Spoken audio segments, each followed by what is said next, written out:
Tossing Rocks at Your Window. A Marichat Miraculous Ladybug Fanfiction, Ch.5. They don't talk at all when walking back to the car. They also don't talk as they're getting into the car and start driving, too. But the change the kiss brought isn't totally ignored. Even though they're both too shy to say anything or make another move, their hands are intertwined, and it's honestly good enough for her. Marichat wonders if this is the start of a beautiful relationship. Her heart starts beating faster from the prospect. The radio is playing some cheesy pop song with a lot of electric sounds, and Ch.5 is humming awfully to it, one hand on the wheel and the other still laced with hers. This is a wonderful feeling, and Marichat decides that if this is what her life is forever, she'd be complete. With Adrian, everything was drama. Everything was big, grand gestures and schemes to try and get him to notice her. They certainly wouldn't be slow and steady because she had just been too excited. Marichat had just wanted him to love her back so badly that if he did, she'd shower him with attention and gifts until it got to be too much. She didn't know moderation with him. There wasn't a single person in class that didn't know that she harbored a crush on him, except for, well, Adrian himself. It was an awful habit of throwing everything she had out at him and just hoping he'd catch it. If they had started dating back then, it wouldn't have worked, and now Marichat is mature enough to admit that. There would have been a distinct power dynamic of Adrian wanting to get to know a person and her being too enamored with the person that she finally got. She would have treated him more like a celebrity than her friend, and more so boyfriend. It's a little bittersweet to admit, but Marichat is quite happy that nothing worked out between them. With Ch.5, she has self-control, and it is quaint, and it is peaceful. She is normal, and she wants to get to know a person, and that's what's going to make a potential relationship work. And on the same train of the thought, her as Ladybug and Ch.5 wouldn't have worked out either. He loved her too blindly. He had been willing to do anything she asked for years and years. Though it's not the same problem as her not truly seeing Adrian, he wouldn't have been able to have a genuine relationship with her. Relationships are flawed, and that is something Marichat learned when Alia and Nino got together. Ch.5 had been in love with Ladybug, but to the point that anything was forgivable. Everything was on the table. He may not have been able to deny her anything, and she now knows that boundaries need to be set for a relationship to be healthy. What a pretty view, Marichat mutters in wonder as she watches out the window. She sees all of the grass turn into houses and fences and other familiar objects. She spots the night market as they pass by. A gentle smile appears on her face. I'd say, Ch agrees. He's probably talking about the view, but there's just the slightest feeling in her chest that he's talking about her. Marichat's cheeks flush. The sun is about to creep above the horizon, but its light has yet to show. This is a good time to head back home. She can get into bed before her parents wake up, and thus they would not find out that she snuck out. The knowledge that she's about to hide this huge secret is equally terrifying and exhilarating in a strange way. Hiding her identity of being Ladybug was always totally different, because that was for their own safety. We should definitely go back to the night market sometime, Ch.5 says with a low laugh. Definitely, Marichat giggles. I think Agatha would be delighted to see us again. Yeah, although I don't think she knows who I am, he replies, or else she would have been a bit more shell-shocked, Ch.5 points out. Or maybe she's just a really good actor who can keep her cool, Marichat says in a sing-song voice. Ch.5 sends her a small smile. He slowly rubs his thumb over her fingers. The feeling is light and almost dizzying because of the genuine weight of affection. Maybe. She can't say anything more than that. Her eyes close as she melts into the feeling and the sound of the engine. They pass by more places and more things, but none of them seem as important as Ch.5 is right now.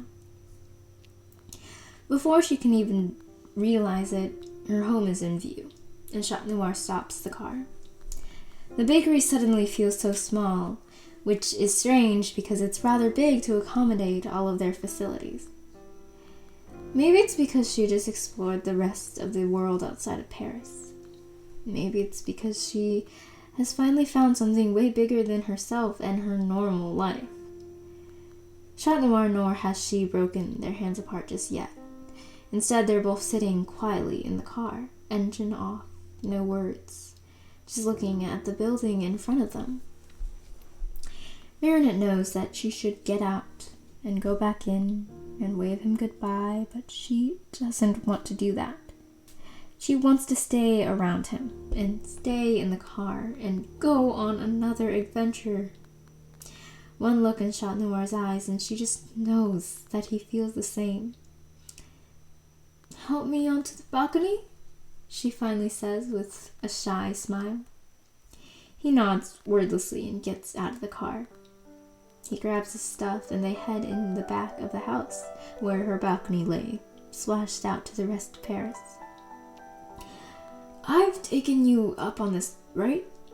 He says, grabbing onto her waist and getting ready to lift them up into the air. Marichat nods. She can't very well tell him that she's been lifted into the sky dozens of times before by him without also having to explain that she is Ladybug. That would be a confession that would shock them both out of whatever it is growing between them. She wants to say it's love. It probably is, but she's not ready for that. Hold on tight, he tells her, and she laughs a bit. As if she didn't already know how to do that. As if she didn't already know to do that. When Marichat opens the latch, she motions for Ch.5 to follow her in. He looks sheepish, but does so. Ch.5 has also been in her room, back when she had all of her Adrian posters, so it was fairly embarrassing. But he still takes the time to look around and observe the surroundings. There are 0 Adrian posters now. His traces are only in the friendly photos rather than the looming tapestries. Ch.5's ears twitch as he looks around and at some point grins at something in her room. Marichat makes her way into her bed, yawning all the way. She's so tired, but so fulfilled. Ch.5 follows her up the ladder, but not all the way, just stopping right at the top. Marichat lays down, but with her feet at her pillows and her head by the ladder, because she still wants to look at him. He's looking down at her, smiling, completely amused. I like your room, Ch.5 admits, leaning into her side. It's cozy and warm. He braces himself on her bed, half on the ladder and half on the mattress. I think so too, Marichat says in a delirious giggle. You've been here before, right? He nods. Do you like it now better? She cuts herself off with a yawn, struggling to stay awake. He chuckles at her and her attempts to stay awake despite the fact that she is practically falling asleep. Light traces of tingles go through her being as he softly moves her hair away from her face in an affectionate way.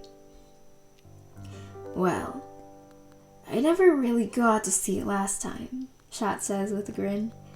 I was a bit preoccupied with fighting the Akuma the last few times I was here.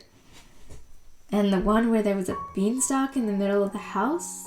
During the other, you were shooing everyone away so no one could figure out what was really happening.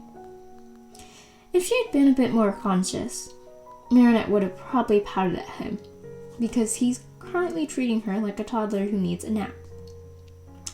However, she can admit in this slightly more vulnerable state that when her brain filter isn't working,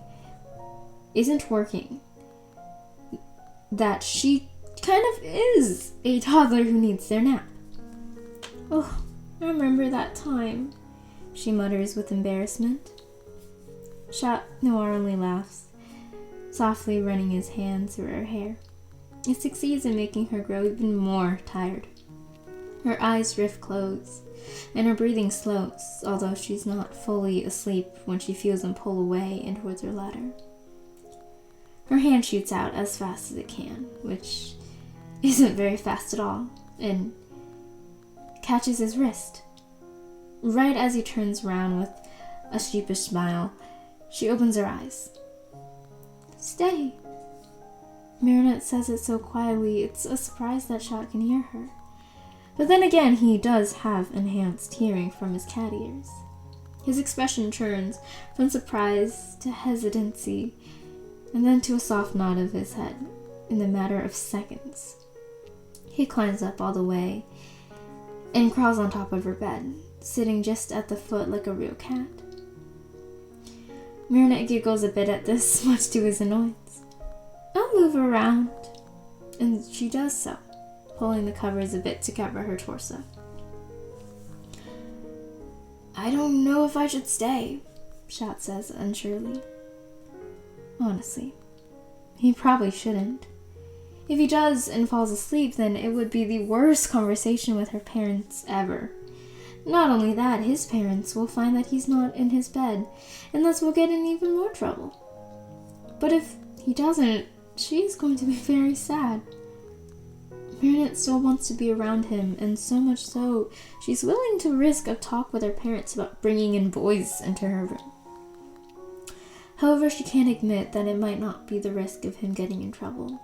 She knows her parents. They're lenient and understanding. She doesn't know his. They may be harsh and put him in even further of a lockdown. That would be so awful for so many reasons. She won't be able to see him like this for a while, and he'll struggle with getting out in time to fight Akumas with her as Ladybug. So, despite herself, Marinette nods and lets his wrist go. Her expression must be sad and pouty because he laughs a bit, but doesn't move. Her heart swells and she feels like she's already dreaming. "But I want to," he mutters, holding her hand once again. "Will you?" "Yes." The sun is barely peeking over the horizon, but Marinette is quickly drifting off to sleep. She's so tired, but she's never been happier. Ch.5 is warm and comfortable, and his body curls around her like a real cat. And despite the usual chill in her room, she's never been warmer. Even in her half-awake state, she feels him press a kiss to her forehead, and she smiles a bit and feels the silent laughter as it vibrates in his chest. She's falling in love with him. Or maybe she already has. But that's okay. Because he rescued her, and she rescued him. And that's the best love story that she's ever heard of.